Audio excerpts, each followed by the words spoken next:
So there seems to be this debate going on right now with Terence Bud Crawford in his resume not exactly being something worth talking about. And I wanted to hop in on this simply because that's the same for all-time greats. With Floyd Mayweather, with Canelo Alvarez, those are two standouts that happen to fight everyone within their time. I don't think they have the best resumes of all time. Like, you can't compare their resumes with anyone else's. The only reason Floyd's resume can be compared with Canelo's because they fought together. We know who's better, and they fought. So when people try to discredit Terence Bud Crawford resume, it's just disingenuous. Simply for the fact that, look at all the other boxing legends' resumes. Hagler Hearns, he wasn't even recognized until he fought Tommy. I said Hagler Hearns. Marvin Hagler wasn't recognized until he fought Tommy Hearns, right? Sugar Ray Leonard, it was his last 10 fights that put him in that spirit of being talked about of all time. I guess Wilfred Benitez and stuff. Muhammad Ali's resume. Mike Tyson, who's the most famous fighter of all time's resume. It wasn't their resumes that made them bigger than life. It was their characters. And that's what we're talking about when we're talking about Canelo Alvarez versus Terence Bud Crawford. Because everybody agrees that skill for skill, they are one of the same. They are greats. They are the best that we have in boxing. Everybody agrees that. Like with the Inoue situation. Yes, he hasn't fought these legendary all-time Hall of Fame names, but he is still the best in the lighter weights. Bam Rodriguez, still the best. Stephen Fulton, back-to-back champions he fought, still pound-for-pound talent. Those guys are undeniable in skill. And we have this thing where we can look back in history and say that those guys are great, even though they might have not fought the greatest of all time. So why this is being brought to the picture with Terence Bud Crawford is weird. They're just trying to put up Canelo Alvarez. But we can delve into it. With his first big name at 147, I'm not going to say Jeff Horn, even though we should say Jeff Horn, because he beat Manny Pacquiao before that. And you can say, oh, Manny Pacquiao was old, Manny Pacquiao was this and that.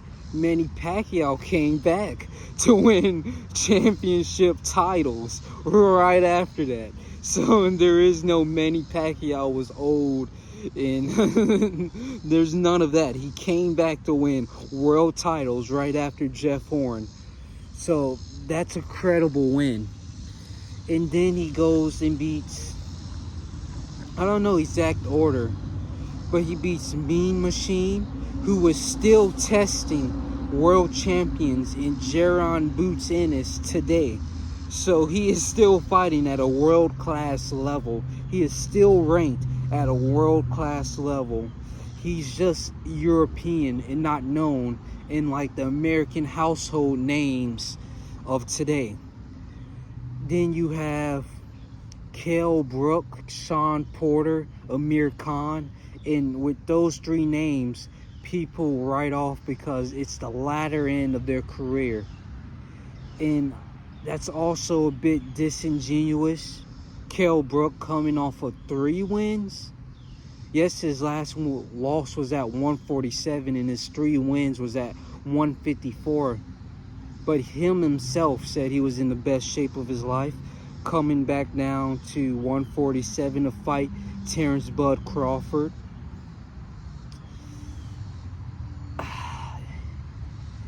Yes, the fight theoretically could have been better, but given the skill level of Crawford, would it have been better if the fight was right after Errol Spence or right before Errol Spence? Would it have looked the same? Has Terence Bud Crawford's skill changed between those few years? So, going into Amir Khan, Amir quit that fight. He most definitely quit. And this is after the Canelo knockdown. Brutal knockdown, yes. But I don't know. I don't know what to say for that one. It's just plenty of fighters fight after a knockdown or a knockout, a fucking blackout. And Sean Porter, I don't know why people say it was the latter end of his career. That Sean Porter is the same Sean Porter. I say an even better Sean Porter that fought everybody else.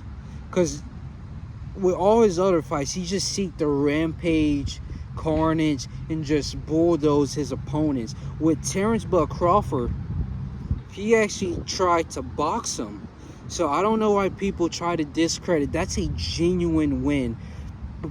Sean Porter came in with the knowledge of you can't just rush in with a Terence Bud Crawford. You have to angle, you have to use your footwork, you have to slowly, strategically break him down. So why people, and he was winning that fight, why people try to discredit that win is just hating, literal hate. And then we go to Errol the Truth Spence Jr. And all the criticisms are genuine, but it's ungenuine because Danny Garcia, even before Crawford, Yordenis Ugas knocked him out. So he was coming off wins going into the Bud Crawford fight. It's just, since he didn't win this time, it's, oh, the car crash. No. That was the same Errol Spence that fought Ugas and won. Broke Ugas' ribs and eye sockets, all of that. Same Errol Spence. So it's just excuses after excuses after excuses when you bring Bud Crawford into the mix. So